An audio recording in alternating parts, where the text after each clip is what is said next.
July 11th, 1767. A child is born into revolution. The son of John Adams, this boy would grow up not just in the shadow of his father, but in the heart of a changing world.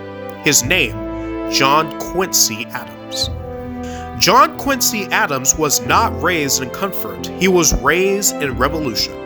As his father signed the Declaration of Independence, young John Quincy witnessed history unfold before his very eyes. At just 10 years old, John Quincy left America behind, sailing across the Atlantic. While other boys played, he was meeting kings, diplomats, and revolutionaries. By 14, he was fluent in multiple languages. By 16, he served as a secretary to the American envoy in Russia. His education wasn't in books alone, it was in the world itself. Returning to America, Adams graduated from Harvard, but his fate wasn't to be an academic, it was to serve. In 1803, he entered the Senate, but John Quincy Adams was not a man who followed party lines, he followed principles. It made him enemies, but it also defined his career. In 1809, President Madison appointed Adams as ambassador to Russia. Once again, his skill in diplomacy would shape history. At the end of the War of 1812, Adams helped negotiate the Treaty of Ghent, ensuring peace between America and Britain, but his great diplomatic achievement was yet to come. As Secretary of State under President Monroe, Adams played a key role in shaping America's future.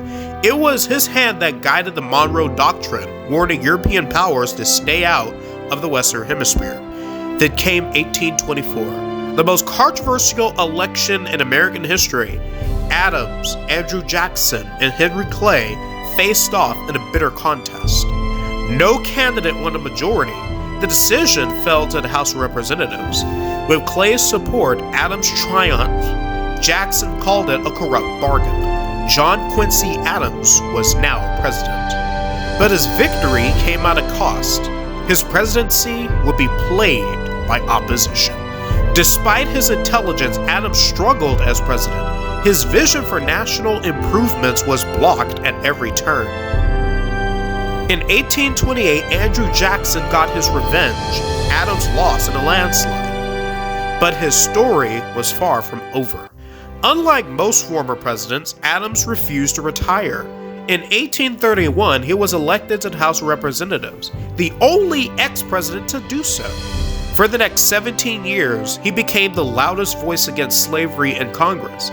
He defended the Amistad captives, fought the gag rule that silenced debate, and stood for justice. February 21st, 1848. On the floor of Congress, John Adams suffered a stroke. 2 days later, he was gone. A diplomat, a president, a fighter for justice. John Quincy Adams was more than just his father's son. He was a man who stood his entire life in service to his country.